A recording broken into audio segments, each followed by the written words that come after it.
If the engine in your tractor or your lawnmower or basically any gasoline operated motor doesn't turn when you turn the key, that's most likely a battery issue.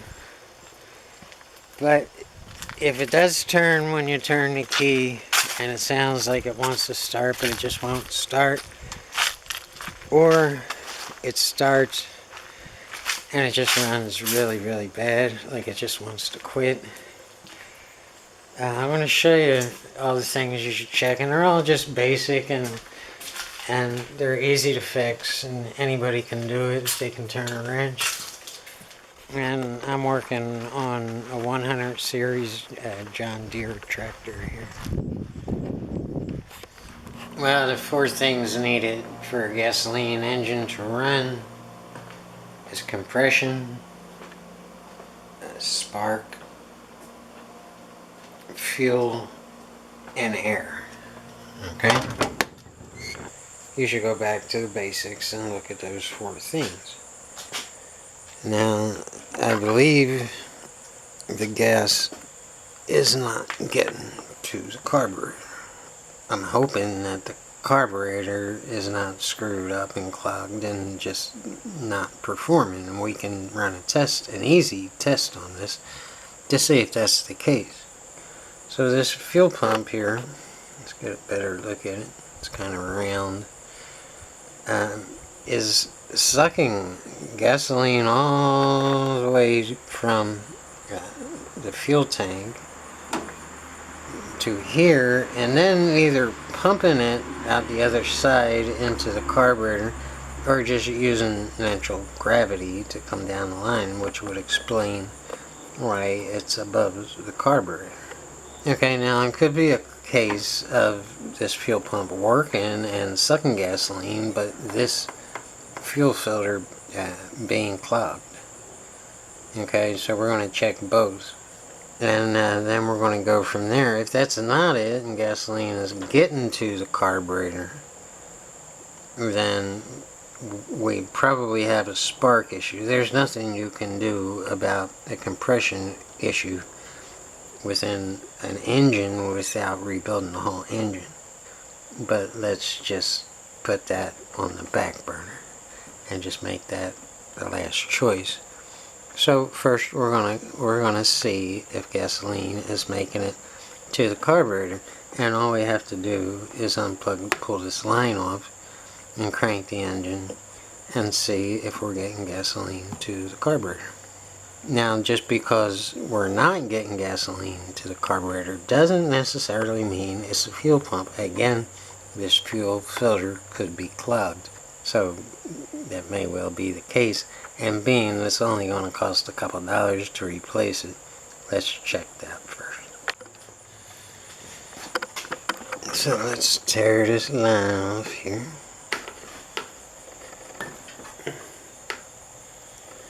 A little bit of gas came out, but it's not leaking all over the place. So let's pump the engine, and that should get the fuel pump pumping. If everything is good with the fuel pump and the filter's not clogged, then we should get gas.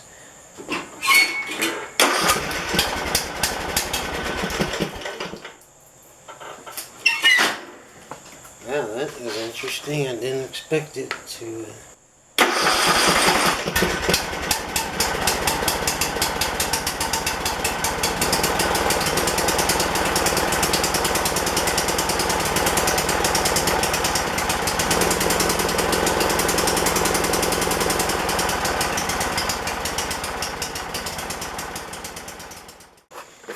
So well, it wouldn't start yesterday. It is running, but it's running very bad, like it's running out of gas. Everything now is pointing to spark, but I'm still going to at least change that filter. Yeah, I could take this off and give you a much better view, because it's gonna be a little difficult. Here's the wire going down to the plug, and here you can barely see the inside of the plug.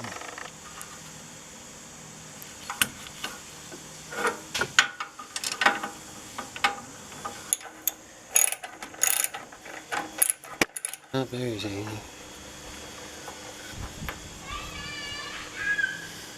And yeah, I'd say we're a little barren up here. Let's replace this and then see what we got. I'm also going to replace the fuel filter because it's got to be at least a little bit clogged up. The issue is I think this one's a little bit bigger than the one that's on there. So we might have to cut the fuel lines to fit. I don't know. We'll cross that bridge when we get to it. Let's go ahead and put this plug in.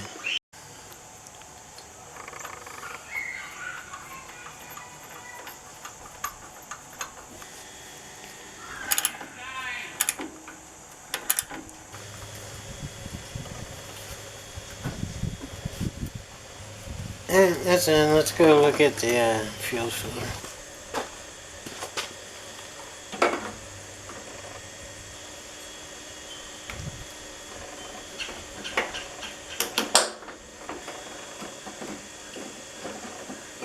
Kind of dry rotted on there.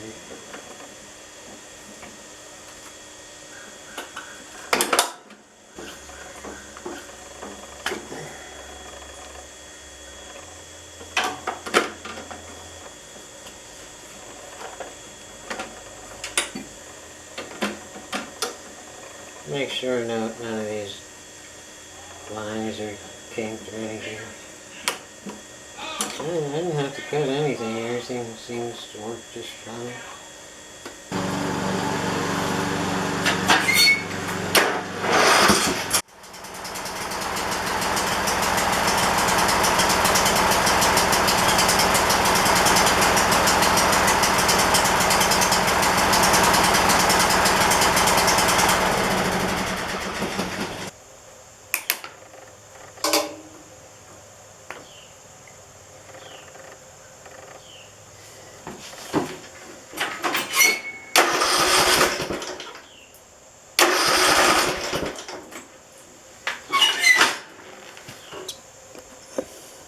It's pumping gas.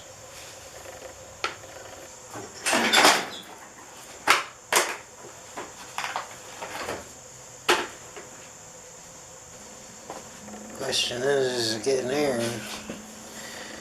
And might not be. Well, I'm going to clean that out. Says it's washable. But how do you wash it? I think the best thing to wash it with is my wife's toothbrush. That's what we'll do. Alright, we know that gas is getting sucked from the gas tank up through the filter and to the pump. And we know the pump is pumping it out to the carburetor.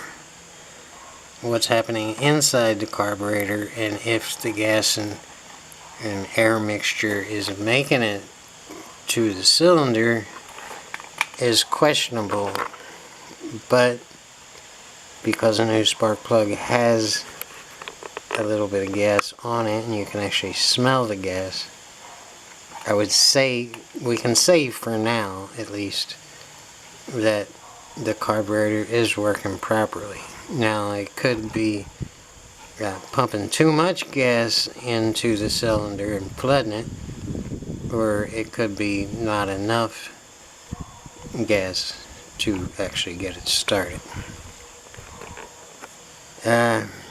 For now we're going to bypass that and we're going to go straight to the spark plug and see if it's getting spark. Okay, and if it's not, it's got to be something that's sending spark to the spark plug or the ignition. So because the tractor won't start at this point, which is whatever was braking has broke completely. With the spark plug out and on and connected to the wire, and see if it's sparking. And if it is, now we're back to a carburation issue. If it's not, it's got to be an ignition. That's where we're at.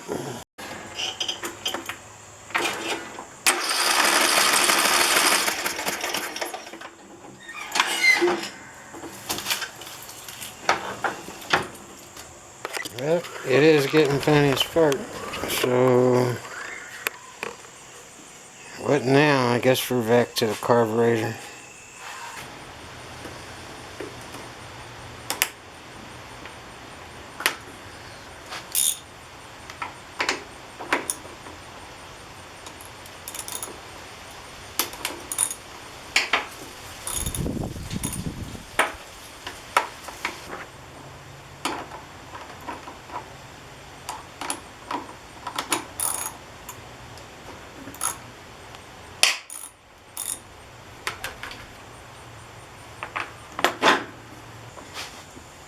Once you get this air inlet off, you'll be able to see the lines for the choke and the accelerator.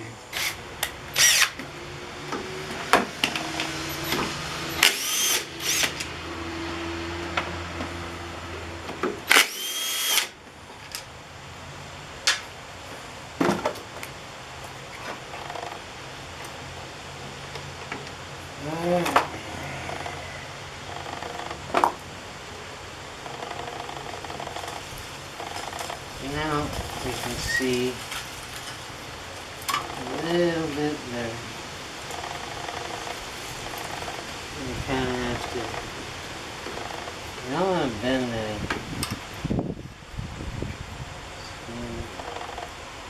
That's your choke line.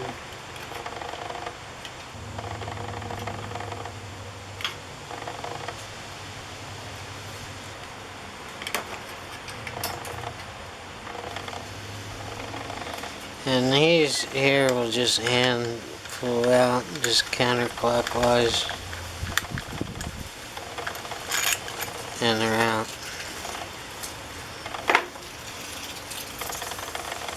This one's gonna be a little tricky.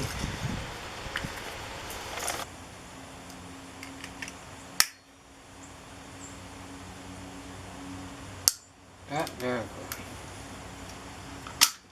Oh, yeah, a little sketchy there, John Deere.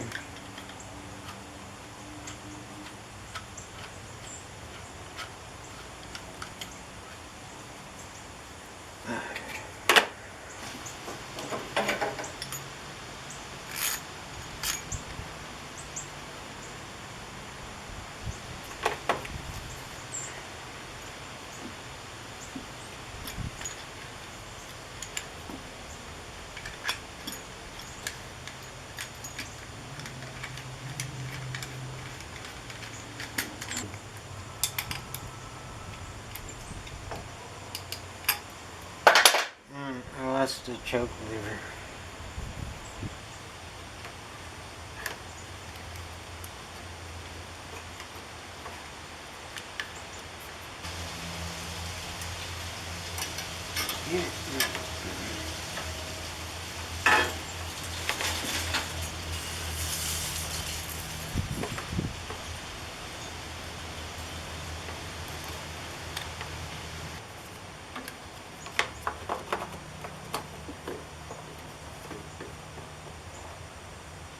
Where's it? Goes in underneath.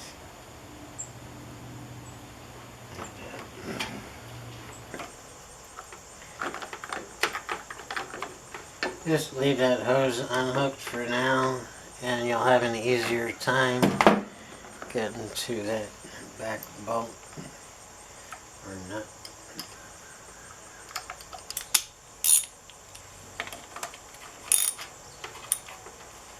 Don't have to be super tight. And now, yeah, I should give you a little more hose here.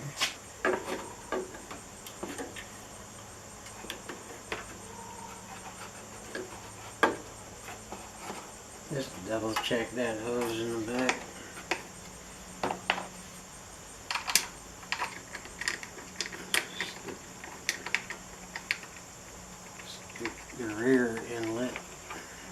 go.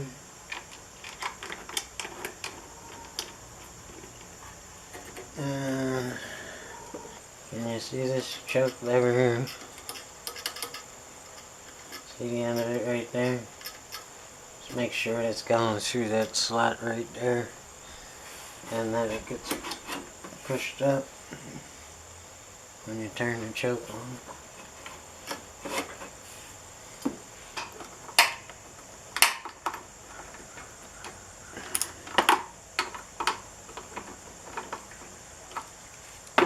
That should probably have a hose clamp on it, but this is a piece of plastic, so you certainly don't want to squeeze a hose clamp on too tight, because it will crack. And that'll create an air leak.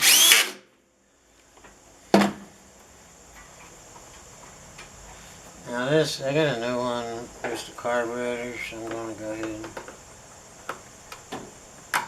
stick that on.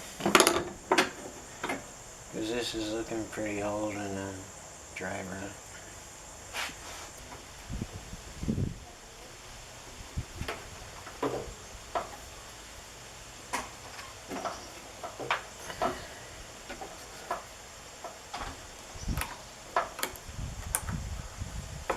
Not used to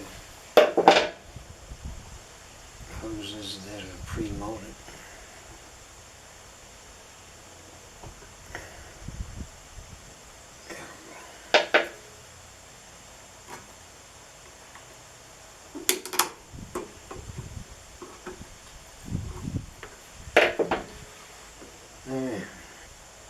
Now I want to start it, but I want to be able to see if we have any leaks or anything. So I've disconnected the safety on the seat, because this tractor's made to stop if you get out of the seat. In case it's a safety feature in case somebody falls off. That's the wire I disconnected from the seat, and I'll remember to reconnect that. I just want to be able to get out of the seat while it's running and double check everything.